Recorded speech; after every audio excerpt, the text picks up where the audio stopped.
الحمد لله أحمده واستعينه ونعوذ بالله من شرور أنفسنا ومن سيئات أعمالنا ومن يهد الله فلا مضل له ومن يضلل فلا هادي له ونشهد أن لا إله إلا الله وحده لا شريك له إن أصل الحديث كتاب الله قد أفلح من زينه الله في قلبي وأدخله في الإسلام بعد الكفر واختار على ما سواه من حديث الناس إنه أصدق الحديث وأبلغه أحب من أحب الله أحب الله من كل قلوبكم ولا تملوا كلام الله عن ذكري يا أيها الناس قال الله تعالى في كتاب المجيد والفرقان الحميد أعوذ بالله من الشيطان الرجيم بسم الله الرحمن الرحيم ويل لكل همزة لمزة الذي جمع مالا وعدد يحسب أن ماله أخلد إلى آخر السورة. وقال الله تعالى في موضع آخر وفي أموالهم حق للسائل والمحروم. وقال الله تعالى في موضع آخر خذ من أموالهم صدقة تطهرهم وتزكيهم بها. وقال الله تعالى في موضع آخر والمؤمنون والمؤمنات أولياء بعضهم بعض يأمرون بالمعروف وينهون عن المنكر ويقيمون الصلاة ويؤتون الزكاة. صدق الله العظيم. قال النبي صلى الله عليه وسلم إن الله قد فرض عليهم صدقة تؤخذ من أغنيائهم وترد إلى فقرائهم أو كما قال علیہ الصلاۃ والسلام. محترم حاضرین جمعہ، بزرگوں، دوستوں اور دینی بھائیوں، اللہ تعالیٰ کا بھی انتہا شکر احسان ہے کہ اللہ تعالیٰ نے ہمیں اور آپ کو رمضان مبارک میں داخل فرمایا اور جمعہ جیسی اہم عبادت کے لیے یہاں جمع ہونے کا موقع عنایت فرمایا. ہزارات درود و سلام و تمام انبیاء کرام پر، بالخصوص نبی آخر الزماں محمد صلی اللہ علیہ وسلم کے ذات اقدس پر، کہ جن کی انتھک کوششوں اور محنتوں کے نتیجے میں یہ ارکان اسلام، یہ مراسم عبودیت، یہ صحیح غلط کی تمیز اور زندگی گزارنے کا جملہ طریقہ ہے زندگی اللہ تعالیٰ نے ہمیں اور آپ کے میسر کیا. اس کے لیے اللہ کے رسول صلی اللہ علیہ وسلم کے ذریعے سے یہ پیغام، یہ ساری چیزیں ہم تک پہنچی ہیں. لہٰذا اللہ کے رسول صلی اللہ علیہ وسلم کا ہمارے پر بے شمار بے حد و حساب احسانات ہیں. اتنا بھی آپ صلی اللہ علیہ وسلم کے احسان کو گنایا جائے بہت ہی کم ہے.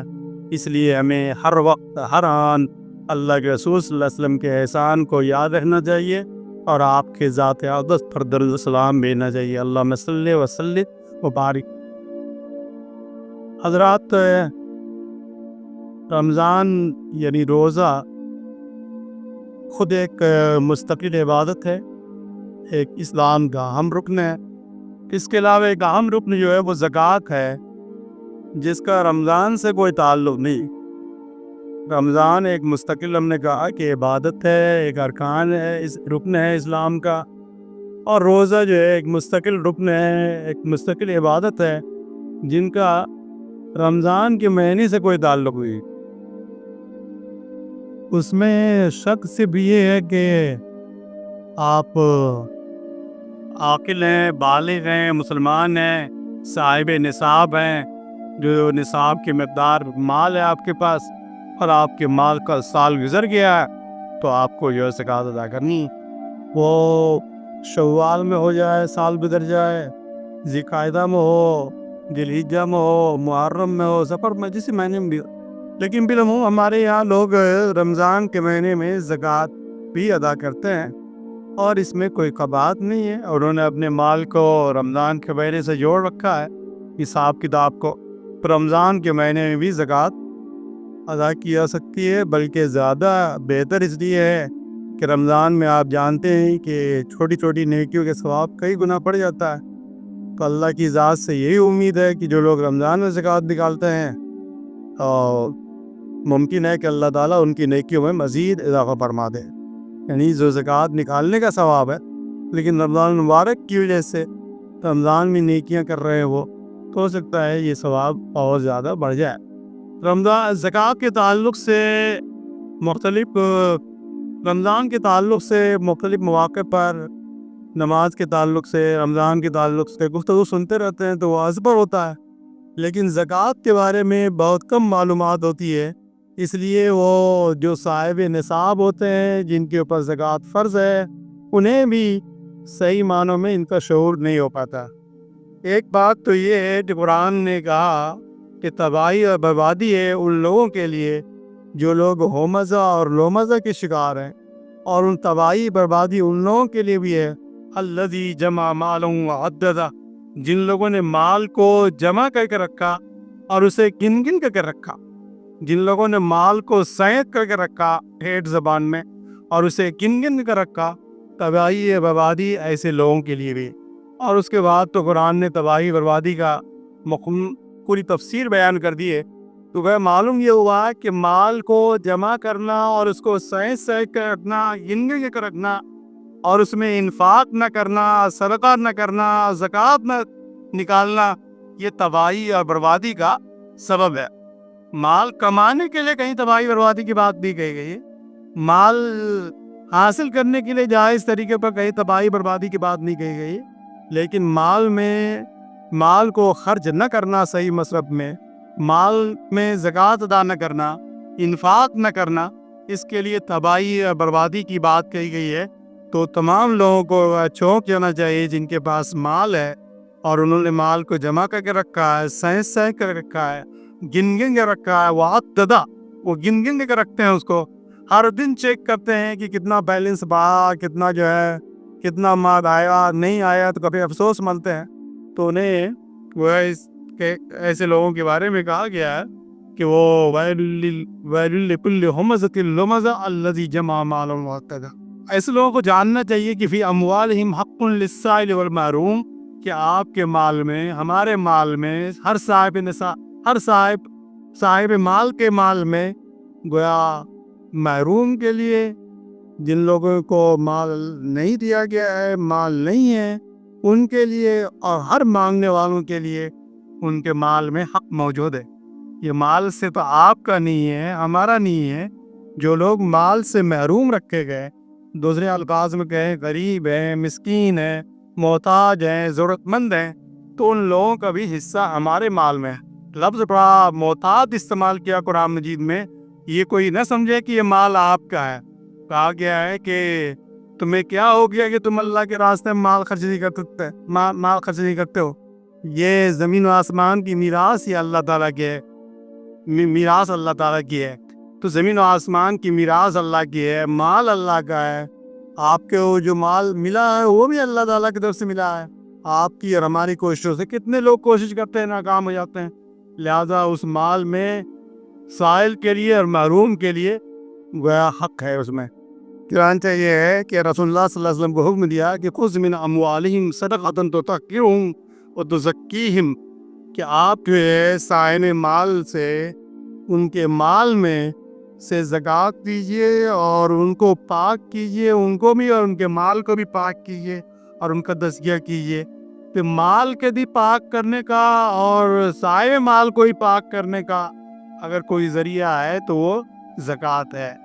قرآن مجید میں زکوٰۃ کے لیے خود زکوٰۃ کا لفظ بھی آیا ہے اور صدقہ کا لفظ بھی آیا ہے۔ چنانچہ قرآن مجید میں 30 مرتبہ تو ہوا خالص زکوٰۃ کے الفاظ استعمال کیے گئے ہیں، اور جبکہ نماز کے ساتھ مزید جو ہے 27 مرتبہ استعمال کیا گیا ہے۔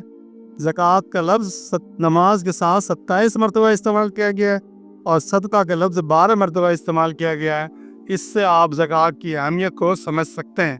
مومنوں کے بارے میں بات کہی گئی ہے کہ والمؤمنون والمؤمنات اولیاء بعضهم بعض یامرون بالمعروف وینہون عن المنکر ویقیمون الصلاۃ ویؤتون الزکوٰۃ، جیسے سورۃ توبہ میں اس میں زکوٰۃ کے بارے میں تفصیل سے بات کی گئی ہے کہ مومن مرد اور مومن عورتیں ایک دوسرے کے رفیق ہیں، دوست ہیں، وہ معروف کو حکم دیتے ہیں، لوگوں کو منکر سے روکتے ہیں، اور ویقیمون الصلاۃ، وہ نماز قائم کرتے ہیں، اور ویؤتون الزکوٰۃ، اور زکوٰۃ ادا کرتے ہیں۔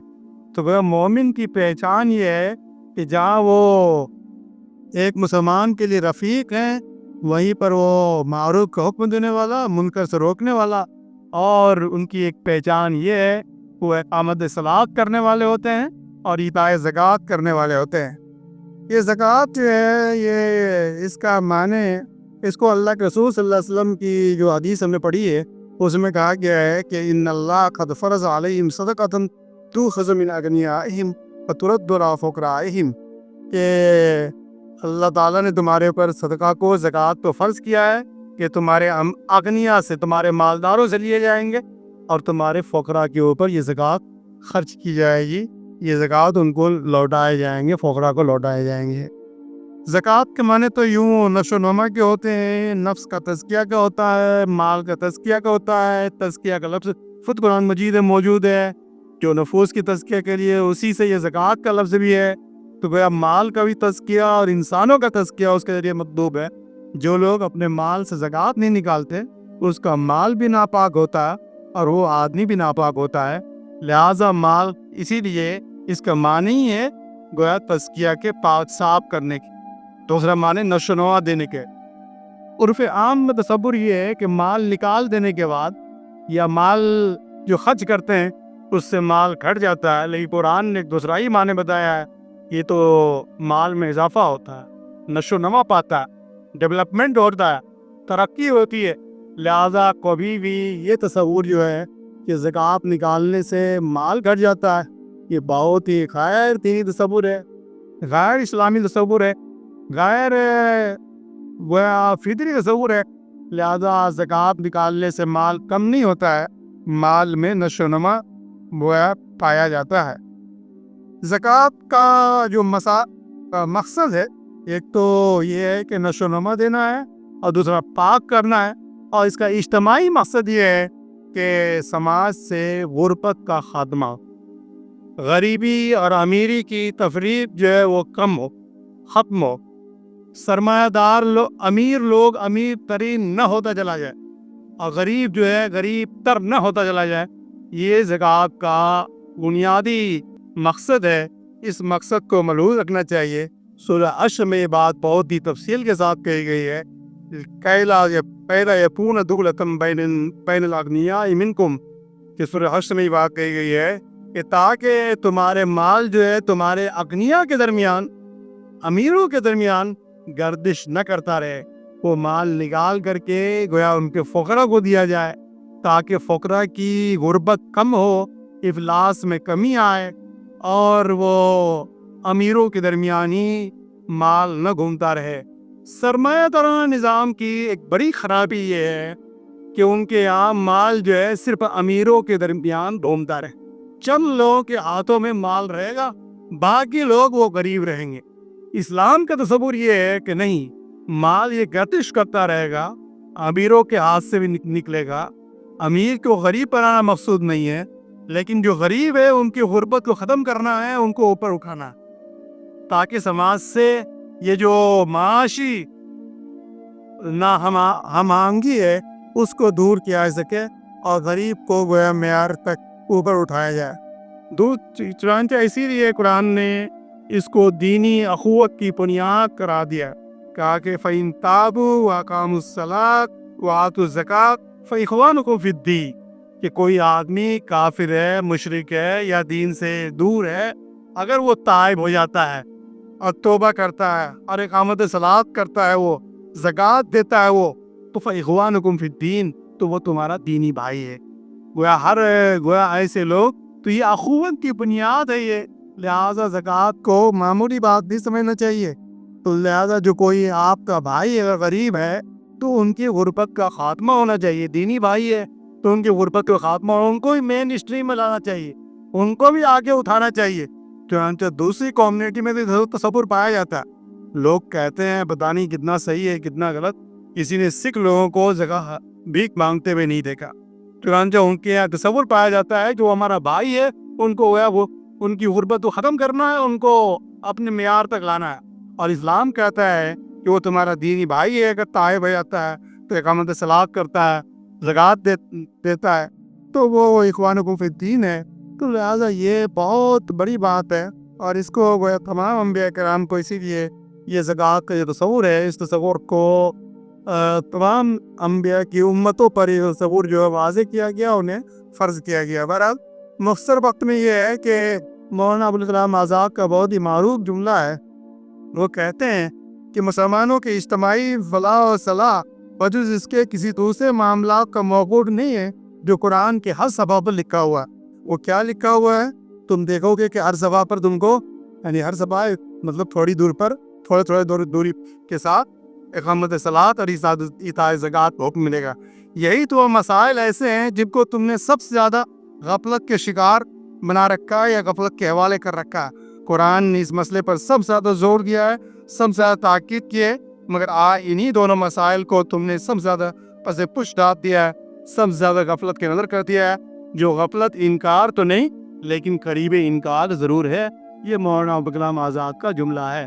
لہذا معلوم یہ ہوا کہ یہ دو اہم فریضہ ہے، زکوٰۃ اور نماز، جس کا قرآن مجید میں کثرت کے ساتھ تذکرہ ہوا ہے، اور مسلمانوں نے اس کو پس پش ڈال دیا ہے یا غفلت کے نظر ہونے کی وجہ سے اس پر خاطر توجہ نہیں ہو سکی۔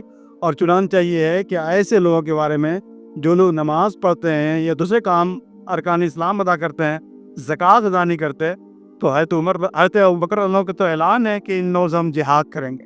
حضرت عمر نے دوسرے صحابہ کرام نے ٹوکا، ایسے پیسے آپ جہاد کریں گے؟ وہ کلمہ پڑھتا ہے، نماز ادا کرتا ہے۔ کہا کہ جس نے اللہ کے رسول صلی اللہ علیہ وسلم کے زمانے میں زکوٰۃ ادا کی اور وہ اگر وہ ایک رسی بھی دینے سے انکار کرتا ہے تو ان کے ساتھ ہم جہاد کریں گے۔ آپ سوچ سکتے ہیں کہ جہاد ان سے کی جاتی ہے جو لوگ دین سے منحرف ہوتے ہیں، دین سے منکر ہوتے ہیں، اسلام میں نہیں ہوتے ہیں۔ چنانچہ اسی لیے قرآن مجید میں وَيْلٌ لِّلْمُشْرِكِينَ الَّذِينَ لَا يُؤْتُونَ الزَّكَاةَ وَهُمْ بِالْآخِرَةِ هُمْ كَافِرُونَ کا یہ تباہی بربادی ہے ایسے مشرکوں کے لیے جو لوگ زکوٰۃ ادا نہیں کرتے۔ تو گویا تباہی یا بربادی مال جمع کرنے والوں کے لیے، مشرکین کے لیے، اور اعلان جہاد ان لوگوں کے لیے جو لوگ زکوٰۃ ادا نہیں کرتے۔ اس سے آپ زکوٰۃ کی اہمیت اور اس کی فضیلت کو آپ سمجھ سکتے ہیں۔ قرآن مجید کی ایک اور آیت بہت ہی معروف ہے، کہا گیا ہے کہ وَالَّذِينَ يَكْنِزُونَ الذَّهَبَ وَالْفِضَّةَ لَا يُنْفِقُونَ فِي سَبِيلِ اللَّهِ فَبَشِّرْهُم بِعَذَابٍ أَلِيمٍ۔ جو لوگ کنز کرتے ہیں، سونے اور چاندی جمع کر کے رکھتے ہیں، ذخیرہ اندوزی کرتے ہیں، وَلَا يُنْفِقُونَ فِي سَبِيلِ اللَّهِ، اور اللہ کے راستے میں اس میں سے خرچ نہیں کرتے، فَبَشِّرْهُم بِعَذَابٍ أَلِيمٍ، تو انہیں عذاب علیم کی بشارت دے دو۔ سورۃ توبہ میں واقع ہے، یوم یحمى علیہا فی نار جہنم فتکوی بہا جباہہم وجنوبہم وظہورہم ھذا ما کنزتم لانفسکم فذوقوا ما کنتم تکنزون۔ قرآن مجید میں کہا گیا ہے کہ یہی مال جو انہوں نے جمع کر رکھا، کل قیامت کے دن اس پر جہنم کی آگ دھاکائی جائے گی، اور اس جہنم کی دھاکتی ہوئی آگ جو سونا اور چاندی یا جو مال آپ نے جمع کر کے رکھا، ہم نے جمع کر رکھا، آگ دھاکائی جائے گی، اور اس سے پیشانی کو، اس سے پہلو کو، اس سے پیٹھ کو داغا جائے گا۔ کیوں؟ پیشانی، پیٹھ کے پورے بدن کو داغ دینا چاہیے، لیکن جب زکوٰۃ مانگنے کے لیے، زکوٰۃ وصول کرنے کے لیے جب زکوٰۃ کا مطالبہ ہوتا ہے، مال کا مطالبہ ہوتا تھا کسی غریب کی طرف سے، تو پہلی فرصت میں ان کی پیشانی پر جو ہے گویا پیشانی کا رنگ بدل جاتا تھا، اسی لیے ان کے پیشانی کو داغا جائے گا۔ وہ روح پھیر لیتے تھے، اسی لیے ان کے جنون کو داغا جائے گا۔ وہ پیٹھ پھیر لیتے تھے، اسی لیے ان کے پیٹھ کو داغا جائے گا، اور کہا جائے گا کہ ھذا ما کنزتم، یہی تو وہ مال ہے جو تم کو جمع کر رکھا تھا، اسی میں تو آگ لگائی گئی ہے، اسی سے تم کو داغا جا رہا ہے۔ تو یہ گویا بہت ہی اہم اور حساس مسئلہ ہے، وقت نہیں ہے کہ اس موضوع پر اور تفصیل سے بات کی جائے۔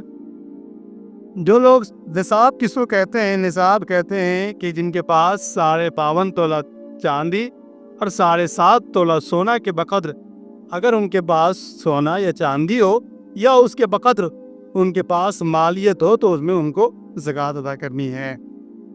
سونا گویا 7.5 تولہ جو ہے وہ 85 گرام کے قریب ہوتا ہے، اور چاندی جو ہے وہ 595 گرام کے قریب ہوتا ہے۔ تو اس طرح سے آج کے دن جو اس کی قیمت بنتی ہے وہ یہ ہے کہ سونا کی قیمت تقریباً 13.5 لاکھ کے قریب ہوتی ہے، آج ہم نے ایک آدمی سے پوچھا، اور اسی طرح سے چاندی کی قیمت جو ہے وہ تقریباً 1.25 لاکھ کے قریب ہوتی ہے۔ تو اب یہ دیکھنا یہ ہے کہ پہلے زمانے میں یا رسول اللہ صلی اللہ علیہ وسلم کے زمانے میں اس کی قیمت قریب تھی، لیکن اب یہ دو معیار جو ہے یا نصاب جو ہے، اس کی قیمت میں کافی ڈفرینس پیدا ہو گئے۔ وہ خواہ کہ عام رائے یہ ہے کہ جس میں غریبوں کا بھلا ہوگا اس نصاب کا اعتبار کیا جائے گا۔ تو ہم دیکھتے ہیں کہ 1.25 لاکھ روپے کسی کے پاس ہے تو ان کے اوپر زکوٰۃ فرض ہو جاتی ہے، وہ صاحب نصاب بن جاتا۔ تو گویا جن کے پاس سونا نہیں ہے انہیں چاندی کو نصاب بنانا چاہیے، اور جن کے پاس سونا ہے ظاہر سی بات ہے سونے کے مطابق نکالے گا. جس کے پاس سونا اور چاندی دونوں ہیں جس کا مقدار زیادہ رہے گا اس کا اعتبار کیا جائے گا. بعض لوگوں نے وہاں پر بھی لکھا ہے کہ جس میں غریبوں کا بھلا ہوگا اس کا اعتبار کیا جائے گا. تو لہذا سونا اور چاندی ہو یا سونا اور چاندی کے وقت اگر آپ کے پاس مالیت ہے بینک بیلنس ہے تو اس میں زکوٰۃ ادا کرنی ہوگی 1 سال گزر جانے کے بعد. حضرت عائشہ صدیقہ رضی اللہ عنہ کا بہت ہی معروف قول ہے کہ لا زکوٰۃ فی مال حتی یحول علیہ الدور. وہ فرماتی ہیں کہ کسی بھی مال میں اگر 1 سال گزر جاتا ہے تو اس پر زکوٰۃ ادا کرنی ہے. اب یہ ہے کہ روزے جب آئے گا جب رمضان آئے گا تو روزہ رکھنا ہوگا. حج تو زندگی میں ایک ہی مرتبہ ہے لیکن اسی طرح سے اگر مال ہے اور اس میں سال گزر گیا ہے جتنے سال گزرتا جائے مال میں اضافہ ہو یا نہ ہو اگر وہ نصاب کے مطابق ہے تو اس میں زکوٰۃ ادا کرنی ہوگی. تو عورتوں کی اس پہ بھی زیورات پہ بھی زکوٰۃ ہے. امام حنیفہ کے نزدیک تو سراحت کے ساتھ. بعض علماء نے اس میں وہ کہا ہے کہ جو استعمال شدہ ہے اس میں نہیں ہے لیکن احناف کے نزدیک تو گویا سراحت کے ساتھ اس میں زکوٰۃ ہے. اسی طرح سے زکوٰۃ جو ہے وہ جو زمین ہے اس میں بھی زکوٰۃ ہے. یعنی زمین اگر آپ کی کھیتی باڑی کے لائق ہے تو جو عشر نکالنا ہے اس میں زکوٰۃ. لیکن جو زمین آپ نے کاروبار کے لیے خرید رکھا ہے اس زمین کے اندر زکوٰۃ ہے. اسی طرح سے جو رہائشی مکان ہے زمین کے اوپر اس میں کوئی زکوٰۃ نہیں چاہے وہ 10-12 مکان آپ کے پاس کیوں نہ ہو. ہاں لیکن اس مکان کو آپ نے کرایہ لگا رکھا ہے تو جو کرایہ کی رقم آئے گی اس میں زکوٰۃ ہے. اسی طرح سے جانوروں پہ بھی زکوٰۃ ہے. اگر کسی کے پاس 5 اونٹ ہے تو ان میں سے 1 اونٹنی تو ان کو زکوٰۃ دینی پڑے گی. اگر کسی کے پاس 40 بکریاں ہیں تو 1 بکری جو ہے تو چونکہ آپ جانور تو کوئی پالتا نہیں ہے اسے تفصیلات میں جانے کی ضرورت نہیں ہے. کچھ چیزیں ایسی ہیں جس میں زکوٰۃ نہیں ہے. وہ یہ ہے کہ مثال کے طور پر یہ ہے کہ اگر آدمی کے پاس ابھی ہم نے بتایا کہ جتنا وہ کماتا ہے اگر سال کے آخر میں چاہے بہت کماتا ہے لاکھ روپے کماتا ہو لیکن آج جو ہے وہ کمایا اور لاکھوں روپے خرچ کر دیا اور سال کے آخر میں ان کے پاس کوئی بیلنس نہیں ہے تو اس میں کوئی زکوٰۃ نہیں. مثال کے طور پر 50,000 روپیہ گزشتہ سال کی رمضان میں ان کے پاس تھا اور اس رمضان میں 50,000 روپیہ ہے تو ان کے اوپر کوئی زکوٰۃ نہیں. جتنا کمایا 1.5 لاکھ سیلری تھی ان کی لیکن جتنا کمایا ہوگا وہ خرچ کرتا رہا وہ. اسی طرح سے جو بہت سارے پلاٹ لوگ خرید کے چھوڑ دیتے تجارت کی غرض سے تو مال تجارت پر زکوٰۃ ہے اس زمین پر زکوٰۃ نہیں ہوگی. ہم نے مکان کے بارے میں بتایا کہ جس مکان پر زکوٰۃ نہیں ہے لیکن مکان سے کرایہ آتا ہے تو اس میں زکوٰۃ ہے. اسی طرح سے کارخانے جو آپ کے پاس ہے تو اس میں زکوٰۃ نہیں ہے لیکن کارخانے کی جو مشین ہے اس مشین کے اوپر زکوٰۃ نہیں ہے. دکان پر زکوٰۃ نہیں ہے لیکن دکان میں جو مال جمع کر کے رکھا گیا ہے اس مال کے اندر زکوٰۃ ہے تو وہ زکوٰۃ ادا کرنی پڑے گی. بہرحال زکوٰۃ کے تفصیلات بہت سارے ہیں لیکن زکوٰۃ کے مصارف جو ہے زکوٰۃ تو آپ نے نکالتے ہیں لیکن وہ زکوٰۃ کے مصارف یعنی کہاں خرچ کریں گے وہ قرآن مجید نے اس کی وضاحت فرما دی. اور میں انما الصدقات للفقراء والمساکین والعاملین علیہا والمؤلفۃ قلوبہم وفی الرقاب والغارمین وفی سبیل اللہ وابن السبیل. یہ 8 مدات ہے جہاں پر زکوٰۃ خرچ کرنا ہے. 8 یہ ہے فقراء ہے مساکین ہے جانتے ہی ہیں فقراء مساکین میں بعض لوگوں نے فرق کیا بعض لوگ کہتے ہیں وہ معمولی فرق ہے وہ. بہرحال عاملین علیہ جو لوگ زکوٰۃ کے کلیکشن پر مامور ہیں ان کے اوپر بھی ہے اسلامی مملکت میں. اور تالیف قلب کے لیے بھی وہ زکوٰۃ دی جائے گی. نو مسلموں کو بعض لوگوں نے کہا کہ گویا علامہ یوسف قرضاوی صاحب کہتے ہیں کہ غیر مسلم جو اسلام اور مسلمانوں کے خلاف پیشہ روانیاں کرتے ہیں لکھتے ہیں تو ان کو بھی اگر محبت کرنا ہو تو وہ بھی زکوٰۃ کی رقم دی جا سکتی ہے وہ بھی مؤلفۃ قلوب میں آئے. پھر رقاب پہلے زمانے میں غلام بنایا جاتا تھا اب تو غلامی کا تصور نہیں ہے لیکن علماء نے لکھا ہے یہ جو معصوم لوگ بے گناہ لوگ جیلوں میں بند رہتے ہیں پیسے نہ ہونے کی وجہ سے وہ جیل سے نکل نہیں پاتے ہیں وکیل نہیں کر پاتے ہیں مقدمات کی سماعت نہیں کروا پاتے ہیں ان لوگوں کو بھی رقاب کے زمرے میں رکھا جائے گا. ہر قرض دار جو ہے وہ زکوٰۃ کے مستحق ہے ان کو زکوٰۃ دی جائے گی. فی سبیل اللہ ایک تفصیل طلب مند ہے اللہ کی دین کی اقامت کے لیے اللہ کے دین کے غلبے کے لیے جو کام کیا جاتا ہے سب یہ گویا زکوٰۃ دی جائے گی. اور مثابت جائے اپنے مکان پر کتنا ہی اپنے جگہ پر کتنا ہی امیر ہو، لیکن اگر سفر میں مال کی ضرورت ہے تو ان پر بھی زکوٰۃ ان کو بھی زکوٰۃ دی جائے۔ بہرحال زکوٰۃ نہیں دے سکتے ہیں کچھ اور بھی لوگ ہیں، جیسے مثال کے طور پر غیر مسلم کو اکثر فقہا کی رائے یہ ہے، بلکہ صحیح بات یہی ہے، غیر مسلم کو زکوٰۃ نہیں دینا ہے۔ اسی طرح سے باپ جو ہے بیٹے کو زکوٰۃ نہیں دے سکتا ہے، بیٹا باپ کو زکوٰۃ نہیں دے سکتا، شوہر بیوی کو، بیوی شوہر کو۔ ایک رائے یہ ہے کہ بیوی جو ہے شوہر کو زکوٰۃ دے سکتی ہے۔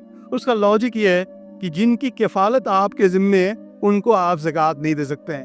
تو جو کہ بیوی جو ہے وہ شوہر کی کفالت نہیں کرتی ہے، لیکن شوہر کو بیوی کی کفالت کرنی پڑتی ہے، اس لیے شوہر بیوی کو زکوٰۃ دے سکتا ہے، لیکن بیوی جو ہے شوہر کو زکوٰۃ دے سکتی ہے۔ تو ایسی رہے احناف کے نزدیک ایک اور اہم بات یہ کہی گئی ہے کہ زکوٰۃ نکال کر کے اپنے عزیز و اقارب کو نہ ڈھونڈتے پھرو۔ اسی طرح سے احناف کی یہ ہے کہ ہر بستی کی زکوٰۃ اسی بستی میں صرف ہونی چاہیے۔